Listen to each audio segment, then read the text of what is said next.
Hai sahabat jiwa, Assalamualaikum warahmatullahi wabarakatuh. Bertemu lagi dengan Bang Jai di Yuna Sehat Jiwa. Salam sehat jiwa. Kali ini Bang Jai akan membahas tentang bagaimana cara mengatasi relap atau kekambuhan. Tentu siapa sih yang ingin ODGJ atau orang dengan gangguan jiwa atau keluarganya mengharapkan kambuh dan kembali dirawat di rumah sakit? Tentu tidak ingin, bukan? Maka seharusnya ODGJ maupun keluarganya harus tahu apa yang perlu dilakukan supaya ketika dijumpai adanya tanda dan gejala kekambuhan, segera melakukan upaya sehingga tidak sampai kekambuhan itu bertambah parah dan akhirnya harus dirawat inap. Oleh karena itu, Bang Jai berharap simak informasi ini sampai akhir. Jangan di skip. Jangan lupa yang belum subscribe silahkan subscribe dan berikan like, komentar, serta share ke orang-orang yang membutuhkan informasi ini. Nah, yang pertama Bang Jai akan menjelaskan terkait dengan bagaimana cara mendeteksi kekambuhan itu sendiri. Tentu sebenarnya sebelum terjadi kambuh pasti ada tanda-tanda dini atau awal dari kekambuhan itu sendiri. Nah, tentu apakah itu ODGJ maupun keluarganya harus mengenalinya supaya bisa melakukan upaya untuk mengontrol apakah kondisi ODGJ saat ini sudah dalam kategori mulai kambuh atau memang sudah perlu segera dilakukan rawat inap. Nah, semakin dikenali sejak dini, tentu rawat inap bisa saja dihindari sehingga hanya perlu rawat jalan saja. Nah, awal-awal ODGJ mengalami kekambuhan selalu diawali dengan merasa jenuh, bosan, minum obat, atau bahkan sudah merasa sembuh sehingga akhirnya memutuskan untuk berhenti minum obat. Untuk beberapa saat mungkin tidak akan terjadi apa-apa, tetapi ketika ada persoalan di dalam pekerjaan, hubungan sosial dengan keluarganya, ya, ataupun dia mungkin kelelahan sehingga pada akhirnya bisa saja mengganggu tidurnya. Kenapa tidurnya terganggu? Ya, karena banyak sekali yang dipikirkan. Nah, ketika tidur sudah mulai terganggu, tentu akan teringat masa lalu, peristiwa, hal-hal yang dialaminya, bisa saja menyenangkan, bisa saja tidak menyenangkan. Tentu ini akan mengakibatkan ketegangan berpikir.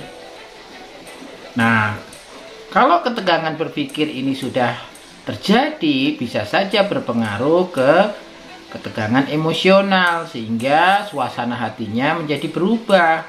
Bisa saja menjadi sangat malas untuk beraktivitas, padahal biasanya bergairah, semangat untuk bekerja atau untuk ngobrol, bergaul, ya, untuk melakukan kegiatan harian. Kemudian juga sudah mulai enggan untuk bertemu orang lain, untuk bercerita kepada orang lain. Bahkan mungkin kalau disapa pun sudah enggan untuk menjawab dan cenderung untuk menghindari kontak sosial dengan orang lain. Bisa jadi ODGJ ini sudah lebih senang berada di rumah.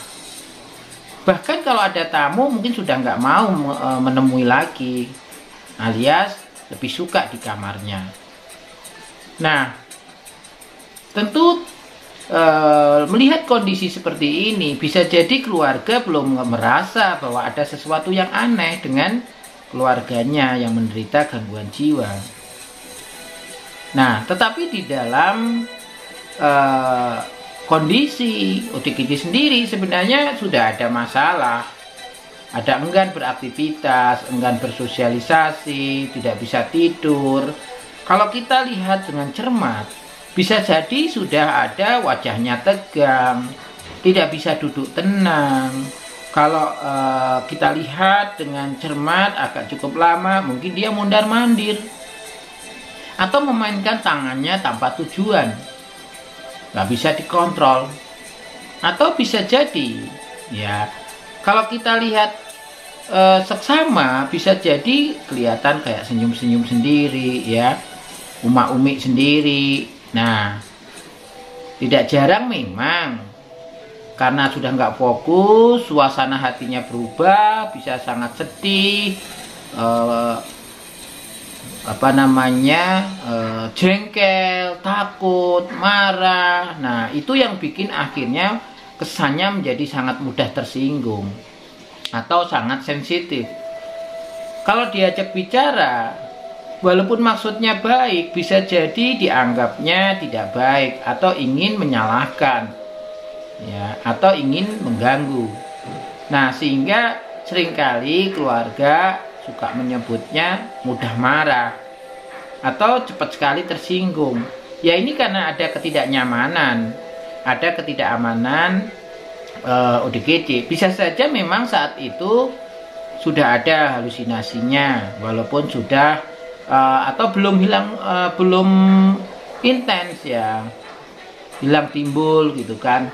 Nah, atau mungkin ada pikiran-pikiran yang tidak tepat, merasa orang lain itu membuat dia tidak nyaman, atau berpikir yang tidak-tidak tentang dirinya sendiri, dan itu dipikirkan secara berlebihan. Nah, tentu ketika ini semakin sering berpikir yang tidak-tidak atau aneh-aneh atau mengalami halusinasi, tentu kemampuan fokus dan konsentrasinya juga berubah. Bisa jadi sudah inkoheren bicaranya, atau bicaranya itu kacau, tidak jelas atau sulit dimengerti, atau sudah melompat-lompat, atau bisa jadi sama sekali tidak mau diajak bicara.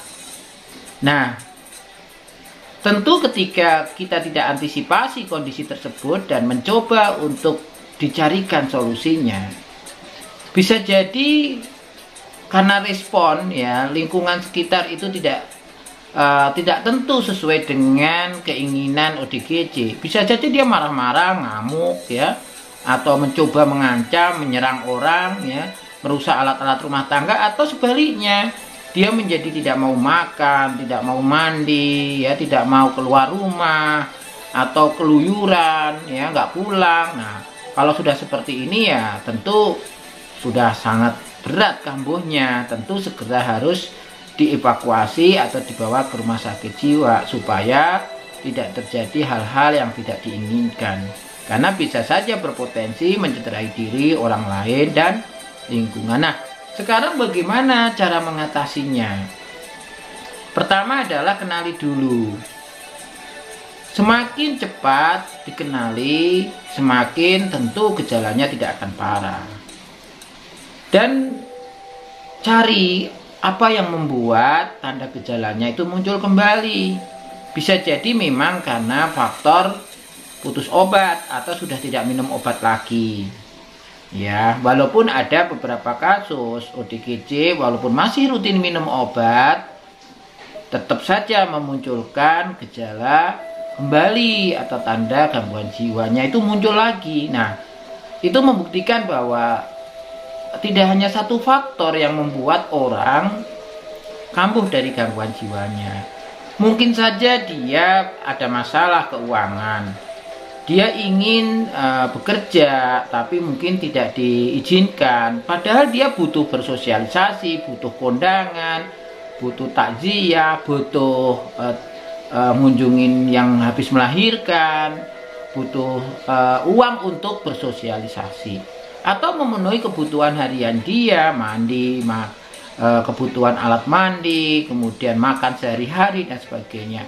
Nah, keinginan bekerja ini kalau tidak dituruti atau tidak terjadi, ya mau tidak mau akan muncul, ya, efek gagal, tidak berguna, ya, Allah tidak adil. Nah, itu bisa bikin tentu perasaan dan pikirannya pasti akan terganggu. Nah, sehingga itu perlu dicari, atau mungkin ada konflik dengan tetangga, saudara, ada masalah. Ya. Nah, atau mungkin dia memang sudah bekerja, banyak kegiatan, tetapi kurang teratur istirahatnya. Tidak ada porsi waktu untuk istirahat sehingga kecapean. Nah, banyak sekali ODGJ yang dirawat kembali itu obat masih rutin atau mungkin sudah putus, kemudian tidak ada masalah sebenarnya. Tapi karena kurang istirahat, kelelahan, jadi tidak bisa tidur dan muncul halusinasi kembali. Ya, dan ingat masalah-masalah yang lalu. Ya. Nah, kemudian apa yang perlu dilakukan untuk mengetahui masalah apa yang mungkin menyebabkan dia muncul kembali gejalanya, selain karena bisa jadi karena putus obat tadi. Ya, ditanyakan apa yang terjadi. Ya, apa yang diharapkan, apa yang diinginkan dan tidak sesuai dengan kenyataannya. Nah, ketika memang sudah ketahuan yang bikin gak nyaman, gak aman itu adalah ada harapan tidak sesuai dengan kenyataan, atau memang ada masalah dengan orang lain, ya tentu harus dibantu, harus dikasih solusi atau saran, dibantu memecahkan masalah itu. Nah, terpenting lagi, mau itu sudah putus minum obat atau masih minum obat, perlu segera dibawa ke fasilitas kesehatan, entah rumah sakit atau psikiater yang berpraktek. Supaya apa? Kalau memang masih minum obat, tentu bisa diatur kembali jenis obatnya, dosisnya, ya, sesuai dengan keluhan yang baru atau tanda yang muncul. Kalau memang sudah tidak minum obat, ya bisa diresepkan kembali. Nah, karena memang tanda gejalanya belum parah, bisa jadi tidak ada proses rawat inap, tapi cukup dengan rawat jalan saja. Nah, tapi kalau misalnya keluarga sudah mulai kewalahan atau tidak sanggup merawat di rumah atau mengawasi, ya sebaiknya dirawat inapkan di rumah sakit supaya kondisinya stabil lagi. Ya, dan tentu ketika sudah stabil, pastikan bahwa permasalahan yang membuat akhirnya kambuh kembali itu dicari dan dibantu menyelesaikan, supaya tidak ada kesempatan untuk kambuh yang berikutnya lagi. Itu kira-kira ulasan yang bisa Bang J sampaikan. Semoga manfaat. Sampai jumpa lagi.